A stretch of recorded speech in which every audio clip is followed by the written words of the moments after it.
అందరికీ నమస్కారం అండి. అందరూ ఎలా ఉన్నారు? నేను చాలా బాగున్నానండి. మీ అందరూ కూడా బాగుండాలి. ఆ హరిహరాదుల యొక్క కృపా కటాక్షాలు అందరికీ కూడా ఉండాలని కోరుకుంటూ ఇవాల్టి వీడియోలో మీకు థంబ్నెయిల్ చూడగానే అర్థమైపోయి ఉంటుందండి పోలీ పాడ్యం గురించి. మనం ప్రతి సంవత్సరము కూడా కార్తీక మాసం అంటే చాలా విశిష్టంగా విశేషంగా పూజలని ప్రతిరోజు కూడా చూస్తాం, దీపారాధన చేస్తూ ఉంటాం. కానీ నెల రోజుల్లో కూడా కార్తీక మాసంలో ఏదో ఒక రోజు మిస్ అయ్యే ఉంటుంది. కానీ ఆ నెల రోజులు మిస్ అయిన ఆ భర్తీని మనము మళ్ళీ సులువు చేసుకోవడానికే ఈ కార్తీక మాసంలో అమావాస్య తర్వాత మార్గశిర మాసంలో పాడ్యమి రోజున వచ్చే దీనినే పోలీ పాడ్యమి అని చేసుకుంటాం. అయితే నది లేనివారు, అంటే ఇంటి దగ్గర నది లేనివారు, అలాగే తులసికోట లేనివారు ఒకవేళ ఉన్నా కూడా ఎలాగ పూజ చేయాలనేది ఇప్పుడు ఎవరికైనా జాతకం పరంగా జ్యోతిషం పరంగా ఇబ్బందులు ఉన్నాయి, ఎన్ని గుళ్ళు తిరిగినా కూడా ఏం చేసినా కూడా వ్యాపారాల్లో కానీ ఉద్యోగంలో కానీ సంతానంలో కానీ ఎటువంటి మార్పు రావట్లేదు, వాళ్ళ పిల్లలు సరిగ్గా చదవడం లేదు, లేదా ఏదైనా అబ్రాడ్కి వెళ్ళాలంటే వెళ్ళట్లేదు, ఇలా ఎటువంటి ఇబ్బందులైనా కూడా మీకు ఫోన్లోనే జాతకం అనేది చెప్తారండి. మీరు పైన కనిపిస్తున్న కాల్ చేస్తే వాట్సాప్ ద్వారా మీ యొక్క ముఖ కవళికలు అలాగే చేతి హస్తరేఖలు బట్టి మీకు అన్ని సమస్యలకు కూడా ఫోన్లోనే మీకు సాల్వ్ అవుతాయి. నమ్మకంతో కాల్ చేయండి. మనకి ఏ వస్తువులు కావాలో ముందుగా చూద్దాం. దానికోసము రాగి, వెండి లేదా ఇత్తడి ఒక పెద్ద ప్లేట్ అనేది కావాలండి. అంతేకాని స్టీల్ బరాతము తీసుకోకండి. ఒకవేళ మీకు ఎటువంటి పరిస్థితుల్లో లేదు అనుకుంటే మాత్రం స్టీల్ బరాతము వాడండి. దాంతోపాటుగా 33 ఒత్తుల దీపం అండి. దానికోసం 33 ఒత్తులు పొడవు ఒత్తులు ఒకటిగా చేసి మధ్యలో ఇంకొక వర్తితో నేను కట్టేసి ఇలానే తయారు చేసుకున్నాను. ఈ వీడియోలో చాలా సింపుల్గా, అంటే మీరు మళ్ళీ కష్టపడకుండా, అంటే రానివి లేనివి నేర్చుకొని అలాంటివి ఏం చేయకుండా సింపుల్గా పూజలు రాని వాళ్ళు కూడా ఎలాగా స్వర్గప్రాప్తిని మోక్షప్రాప్తిని పొందాలి ఇవాళ చూపిస్తానండి. దానికోసం ఈ వస్తువులన్నీ కావాలి మనకి. పూజకి అన్నీ కూడా మనం పక్కన తెచ్చుకొని పెట్టుకున్నాం అనుకోండి, ముందుగానే మధ్యలో వేయాల్సిన అవసరం ఉండదు. దానికోసం కొన్ని పువ్వులు వస్తువులు అన్నీ కూడా కావాలి. ఇక్కడ గిన్నెలో చూపిస్తున్న ఈ మట్టి మృతిక, అంటే మనకి మట్టి అండి. దీన్ని తులసికోట దగ్గర తీసుకున్నాను. లేదు అంటే మీ చెట్ల దగ్గర ఎవరు తొక్కని చోట నీట్గా ఉన్న ప్రదేశంలో కొంచెం మట్టి తెచ్చుకోండి. దీన్ని మనం కార్తీక దామోదరుడిగా భావించి పూజ చేసుకోవాలి. అలాగే ఇక్కడ పసుపు వినాయకుడిని చేయడం లేదండి. పసుపు వినాయకుడిని బదులు నేను ఆల్మోస్ట్ నెల రోజులలో 25 రోజుల పాటు ప్రతిరోజు కూడా పసుపు వినాయకుడిని చేశాను. ఈ రోజున నేను మీకు ఒక్కతో చూపిస్తున్నాను అనమాట. ఇక్కడ నేను దేవుడి గదిలోనే చేస్తున్నాను. దానికోసం ముందుగా మనం ప్రతిరోజు నిత్యం దీపారాధన ఎలా చేస్తామో అలా దీపారాధన చేసుకోవాలి. ఆ తర్వాత దేవుడి గదిలో ఈశాన్యం మూల తూర్పు వైపున ఉండేటట్టుగా అష్టదళ పద్మం అనేది ముగ్గు వేసుకోవాలి. ఆ ముగ్గుని బియ్య పిండితో వేసుకోవాలండి, ముగ్గు పిండితో వేసుకోకూడదు. అలా వేసుకున్నాక పసుపు కుంకుమ అక్షింతలతో స్వామికి ఆహ్వానం పలుకుతున్నట్లుగా మనం ఆహ్వానం అనేది చేసుకోవాలి. ఆ తర్వాత నేను చెప్పినట్లుగా మట్టిని తులసికోట దగ్గర ఉన్న మృత్తికని తీసుకొని వచ్చి దాన్ని కార్తీక దామోదరుడిగా భావించి ఒక ఒక్కపోకని తీసుకొని వచ్చి దానిని వినాయకుడిగా భావించి మనం పూజ చేసుకోవాలి. ఆ తరువాత కార్తీక దామోదరుడికి అలాగే వినాయకుడికి పంచోపచార పూజలు చేస్తే చాలండి. ముందుగా వినాయకుడికి మనము పూజలు అనేవి చేసుకోవాలి. ఆ తర్వాత వినాయకుడికి 21 నామాలు మాత్రం చెప్పుకోవాలి. ఓం కపిలాయ నమః, ఓం గజకర్ణికాయ నమః, ఓం ఏకదంతాయ నమః, ఓం వినాయకాయ నమః అని 21 నామాలు చెప్పుకొని ఆ తర్వాత దామోదరుడికి అలాగే వినాయకుడికి ఇద్దరికీ కూడా మనము పంచోపచారాలు అనేవి చేయాలి. పంచోపచార పూజలు అంటే ఫస్ట్గా ధూపాన్ని వేయడం, ఆ తర్వాత దీపాన్ని చూపించడం. ఆల్రెడీ మనం దీపం అనేది దేవుడి గదిలో వెలిగించుకున్నాం కాబట్టి ఆ దీపాన్ని స్వామికి చూపించాలి. ఆ తర్వాత తాంబూలాన్ని ప్రసాదించడం, ఆ తర్వాత కర్పూర నీరాజనం అనేది ఇవ్వడం, ఆ తర్వాత మంత్రపుష్పం అనేది చెప్పుకోవాలి. ఇలా పంచోపచార పూజ అనేది చేసుకున్న తర్వాత మనము నదిలో దీపాలు అనేవి వదలాలి. తులసికోట లేనివారు అలాగే నది దగ్గర లేనివారు చాలా మంది అయితే ఉంటారండి. అలాంటి వారు ఖచ్చితంగా ఇంట్లో దేవుడి గదిలో మనం ఇలా పూజ అనేది చేసుకోవాలి. ఒకవేళ నాకు తులసికోట ఉంది అన్న వాళ్ళు తులసికోట దగ్గర హ్యాపీగా చేసుకోవచ్చు. ఈ సంవత్సరం ఈ పూజని డిసెంబర్ 2 సోమవారం రోజున ఉదయం 6:25 లోపు ఈ పూజని కానిచ్చేయాలి.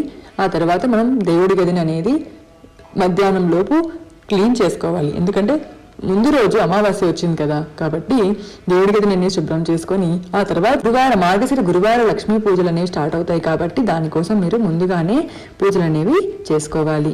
అలాగే ప్లేట్ విషయానికి వస్తే తప్పకుండా రాగి, ఇత్తడి, వెండి అలాంటి వాటిని, లేకపోతే మనం ఉర్లిని యూజ్ చేస్తాం కదండి ఇంట్లో డెకరేషన్ పర్పస్గా, సో అలాంటి వాటిని మనం యూజ్ చేసుకోవాలి. అంతేకాని ఎటువంటి పరిస్థితుల్లో కూడా, అంటే వీలు కాని వాళ్ళు మాత్రమే ఈ స్టీల్ బరాతాన్ని వాడండి. ఈ తపలా అంటారు కదండి, అలాంటి పదార్థాలు అలాంటివి మాత్రమే వాడండి. అవి కూడా కొత్తవి తెచ్చుకొని వాడండి. మనం వంట చేసుకున్నవి, చపాతీ పిండి కలిపినవి, అలాగే ఏదో చికెన్ మటన్ వండినవి అలాంటివి మాత్రం పూజ గదిలో వాడకండి. దానికోసమే నేను చెప్తున్నాను, పూజ వరకు మనం వాడే వస్తువులనే పూజ గదిలో వాడాలి.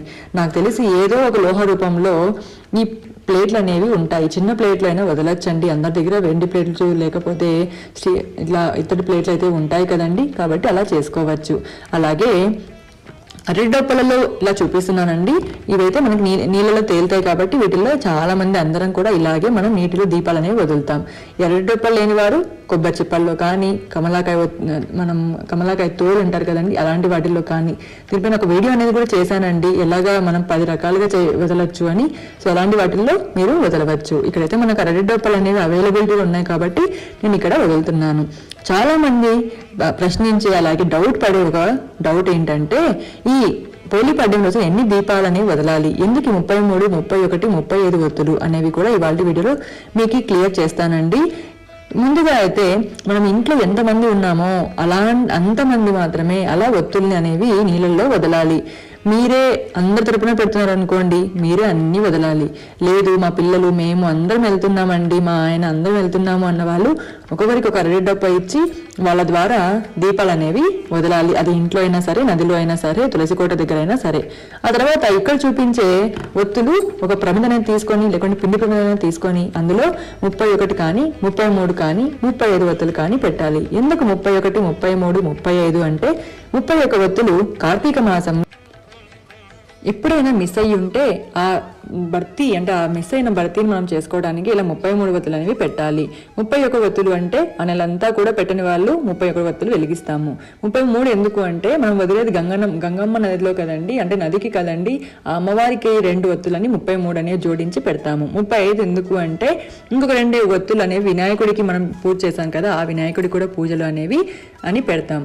అయితే ఇంకొక అందరికీ వచ్చే డౌట్ ఏంటంటే, ఈ నదిలో దీపాలు వదిలేటప్పుడు ఎక్కడ వెలిగించాలంటే నది ఒడ్డును వెలిగించి పెట్టుకోవాలా, లేకపోతే నదిలో వదిలాక వెలిగించాలా అంటే నది ఒడ్డున మాత్రమే, ఇలా కింద మాత్రమే మనం వెలిగించుకొని మనసులో కోరికలు చెప్పుకొని ఆ పోలి తల్లి ఎలాగ స్వర్గప్రాప్తి పొందిందో, మోక్ష ప్రాప్తి పొందిందో అలాగే మేము పొందాలని మనం కూడా మనసులో కోరికలు, అలాగే మనకి ఏవైనా బాధలు అలాంటివన్నీ కూడా చెప్పుకుంటూ దీపారాధన చేసుకుంటూ ఆ తర్వాత మనము నదిలో కానీ, ఇంట్లో ఇలా ప్లేట్లో కానీ వదలవచ్చు.